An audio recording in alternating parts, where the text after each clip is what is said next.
It's first and foremost, I think, an event made by API folks for API folks. So I think it's a really powerful space for us to feel like we're, it's like something that's made by us for us, which we don't often see in any of the dominant cultural spaces.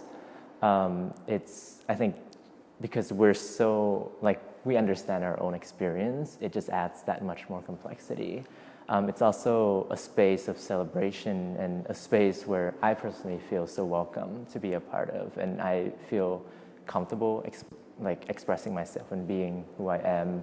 I think in certain spaces, having shown in white wall, white gallery spaces, sometimes I feel weird about really expressing my full identity or discussing my trauma, because there's an element of spectacle or an element of capitalizing on that. It's just a story that they want to hear, but it's not part of a shared conversation.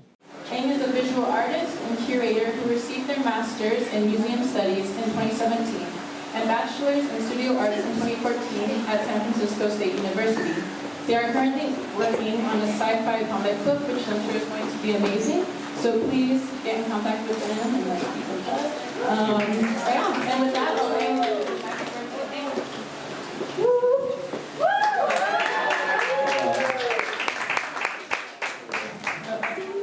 I was nervous yesterday, but now I am. Thanks everyone for coming through.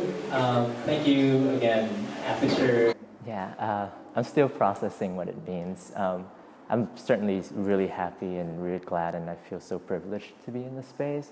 But sometimes I studied museum, and there's just also a historical context of artwork being seen as made by one master, and it's valued more than others when I'm just one person within this larger community, and I've grown with them and I've grown thanks to them. So I just hope that maybe through my work there can be more interest in other work that are within the same space.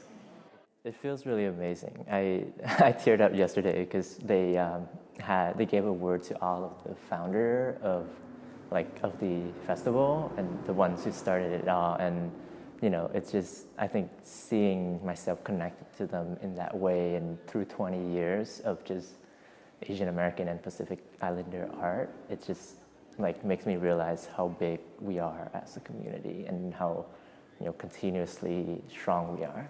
I'm just so grateful, and I've been involved and connected to APAture for so long that a lot of the community and my close friends have all been either by some proximity supportive of or been a part of APAture, that it just feels like such a powerful space and festival for the Asian American community. So I hope people volunteer and donate and stuff like that. Yeah.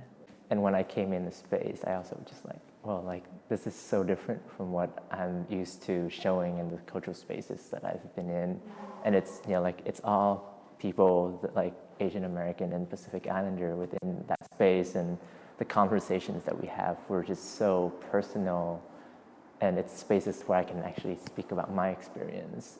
I had an artist community, but not one that I felt fully comfortable in. Sometimes my work contained a lot of personal history and trauma, and I've always felt weird that a lot of time for your work to be deemed important, you have to put a level of trauma into that, and especially within white spaces.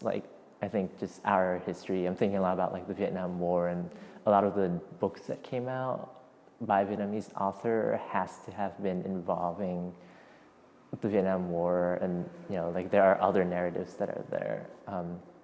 So there was that type of pressure. I never really fully dove into that, but I think just being in a space like this where I'm just oh, there are other, I can just talk about who I am and not be pressured to go a certain route or tell a certain narrative in order to make myself seem palpable. Yeah. And where do you think the future of Asian American arts is heading? I was thinking about this a lot too. I think it's like a difficult chance. I can be like really optimistic or pessimistic. Like I know where I want it to go, which is narratives that are really radical, like things like queerness, transness, more brown folks within. I think in these spaces, like you see that a lot, but within the mainstream dominant culture, just because the way that things are funded, I also get cynical about like, narratives that seem celebratory, but it's still rooted within proximity to like whiteness or white supremacy or capitalism. I'm thinking specifically about, movies like Crazy Rich Asian, which I feel is, it's important. I understand why it's good to have it out there, but I hope that, Hollywood, like it's still making money for Hollywood, and maybe I hope that some of that funding or some of the exposure goes into spaces where, like APAture, where the conversations are so much more radical, so much more inclusive, and so much more there's just so much more complexities within that. Yeah. And maybe it's getting there, but I think those spaces are already out there, and we should also just pay a lot of attention to them as well.